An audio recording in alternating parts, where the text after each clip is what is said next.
Bon, salut à tous. Finalement quand même un tout petit vlog, mais vraiment il sera pas long du tout. On est vendredi, milieu de matinée, fin de semaine. Voilà, mais on va quand même essayer de faire un tout petit truc pour, cette semaine, histoire d'avoir une vidéo. Donc salut, si tu me découvres via cette vidéo, eh ben, bienvenue à toi. Je m'appelle Sylvain, je suis un papa au foyer, créatif touche à tout et je documente tout simplement mes semaines de travail dans lesquelles je fais tout simplement différents projets créatifs et notamment la création de mon business principal, à savoir la création de trophées custom dédiés spécifiquement aux événements e-sportifs, aux compétitions e-sport, et je fais ça avec un partenaire, Quentin. Voilà, et à côté de ça, j'ai tous mes projets personnels à moi. Donc si ça t'intéresse tout simplement de voir l'évolution de tout ça, les réussites et les échecs qui vont avec tout ça, abonne-toi. Alors pour ce micro-vlog, tout ce que je vais essayer de faire, c'est que, oui, ce panneau perforé de chez Ikea, donc le SK10, j'en ai d'autres là-bas, j'en ai un autre ici avec mes outils, etc., etc. Bref, j'en ai déjà pas mal. Et il y en a notamment un dans la salle de bain auquel j'avais fait pas mal de crochets et tout pour ma femme, pour qu'elle puisse accrocher différentes choses, notamment ses boucles d'oreilles, etc. Et en fait, il se trouve que on en a acheté un autre hier pour ma fille, pendant sa chambre, un autre blanc comme ça, pour qu'elle puisse je vais lui faire des petites étagères, des petits crochets, etc., pour qu'elle puisse y accrocher euh, des petits bijoux, des petites affaires, mais notamment tous ces bracelets, colliers, etc. Et je vais repartir du coup de ce que j'avais fait dans Onshape. C'est pour ça que je l'ai volontairement mis ici sur le second écran de côté. Je vais m'embêter plutôt que, en fait, de repartir directement de ce que j'avais et juste faire les impressions. Je vais me servir de ça un peu comme d'un petit exercice pour faire tout ça, pour tout refaire entièrement, mais dans FreeCAD. Parce que si vous avez suivi les vidéos précédentes, vous savez à quel point je n'aime pas vraiment utiliser FreeCAD, je n'aime pas sa logique. Mais par contre, je me retrouve dans une situation où je vais être forcé de l'utiliser de plus en plus, je pense, parce que je n'ai plus accès à Onshape Pro de manière gratuite, parce qu'avant j'étais accepté dans le programme Startup qui me donnait accès à la version Pro gratuitement, mais ça c'est fini et j'ai pas eu le droit de le renouveler. Donc voilà, va falloir que je trouve une alternative, et l'alternative la plus adaptée à l'heure actuelle, c'est la version gratuite, enfin c'est la gratuité, et du coup FreeCAD. Mais FreeCAD, j'ai du mal avec la logique. Donc voilà, un petit projet dans FreeCAD pour essayer de m'y habituer. Donc ce qu'on va faire, c'est que je vais déjà tout simplement refaire le crochet de base, et alors après je vais lui faire ces différentes variantes et versions.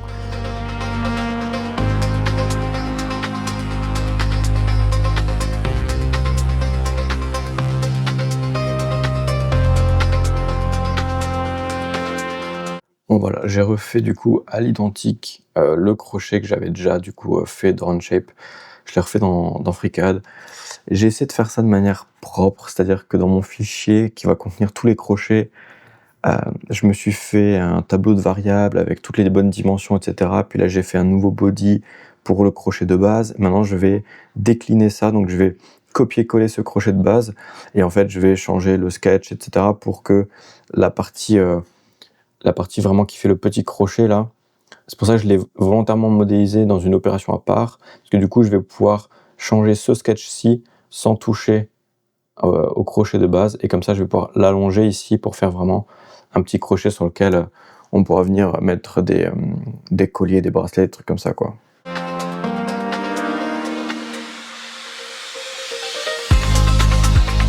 Bon, franchement j'ai l'impression de faire des efforts pour FreeCAD, mais il y a des trucs franchement... Là j'ai une plaque avec des trous, etc. Et suivant la dimension que je donne dans les variables, en fait elle est plus ou moins longue, ok. Et dans une des étapes qui suit, je récupère ce qu'on voit là en contour blanc, c'est le contour de la face du dessus, auquel j'ajoute un petit offset pour avoir le contour intérieur, pour pouvoir ensuite faire des bords, ok. Comme vous le voyez là, j'avais travaillé tout ça sur la version grande. Là, j'ai réduit la taille via la variable, donc mes trous, eux, ils sont bien calibrés, etc. comme ça. Mais là, par exemple, le contour de la face, et également là, j'ai des petits filets sur les coins, ça, c'est des arêtes qu'il ne trouve plus, qu'il ne comprend plus. Là, pour lui, alors que dans mon sketch, je faisais bel et bien une projection des faces, en fait, lui, il me les affiche toujours là-haut, alors que clairement, elles sont pas là. Donc, je comprends pas trop. Et c'est en disant ça que je pense à un truc que je vais essayer tout de suite, et je crois qu'en fait, si c'est ça, c'est juste la manière dont travaille FreeCAD qui est tellement spéciale qu'on n'y pense pas, en fait. Mais en fait, elle fonctionnerait peut-être pour quelque chose que j'ai pas encore testé, mais pour le premier problème, à savoir les filets, bah en fait ça fonctionne pas. Parce qu'avec ce logiciel là de Cacahuète, si je remonte à l'étape d'avant, à savoir quand j'ai fait mon linear pattern, quand j'ai fait la répétition de mes trous, suivant une taille bien précise, on voit bien que là, je suis passé, on va même réactualiser, on va mettre ça comme ça. Si là je passe mon truc en dimension 5, enfin, dans ma variable, si je passe à 5, voilà ce qui se passe. Donc le truc est 2 fois plus long, j'ai un autre trou qui apparaît là derrière, etc. Donc ça c'est cool. Si maintenant je le repasse en 3, il devient plus petit, j'ai plus que ces 2 trous là. Ok, ça c'est nickel. Sauf que regardez, ensuite je veux juste appliquer un filet sur les angles. D'accord, c'est les 4 angles extérieurs. Hein. Hop, il redevient grand. Alors que j'ai juste affiché l'étape des filets. Mais c'est tout. Ça devrait être la même chose que ça. Et j'ai beau lui dire de refaire la géométrie, il n'y a pas de raison que juste parce que j'ajoute des filets, et en fait quand on regarde les filets, il a bien cette géométrie-là, mais lui il sélectionne encore des arêtes qui sont ici, et du coup je sais pas ce qu'il fait entre les deux, mais je comprends pas. Ce que je vais faire en fait, parce que là j'ai vraiment pas le temps, ce que je vais faire c'est que, tant pis, ça va pas être quelque chose qui va être très paramétrique via des variables de manière efficace et propre comme je l'aurais fait facilement ailleurs. Là, je vais juste faire en dur les 2-3 variantes dont j'ai besoin, je vais les imprimer. Et puis dans un second temps, j'essaierai de me pencher un petit peu dessus, quitte à refaire la modélisation avec un autre workflow, mais il faut que ce soit adaptable en fait. C'est le principe même de la modélisation paramétrique, donc là je comprends pas trop.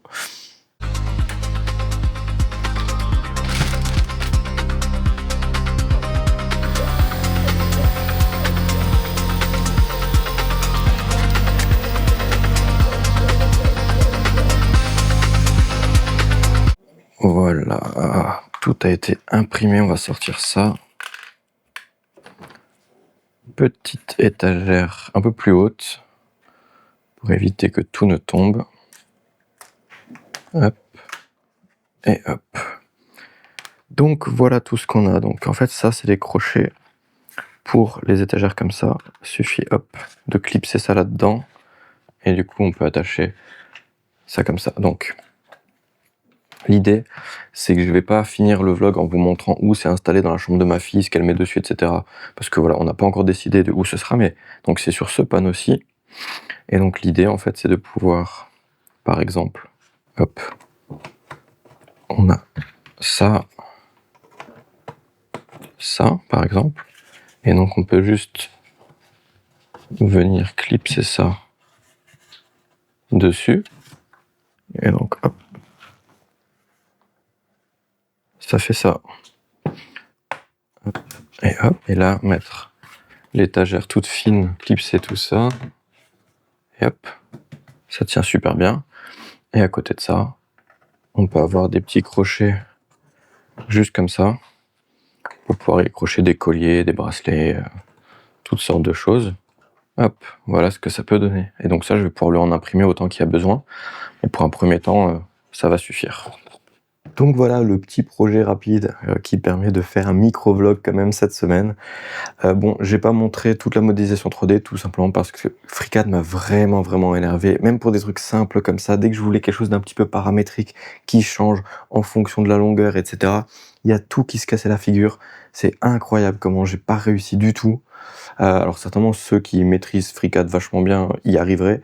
Moi je trouve juste que c'est une usine à gaz pour faire un truc basique, super simple. Donc j'ai tout refait dans Fusion 360.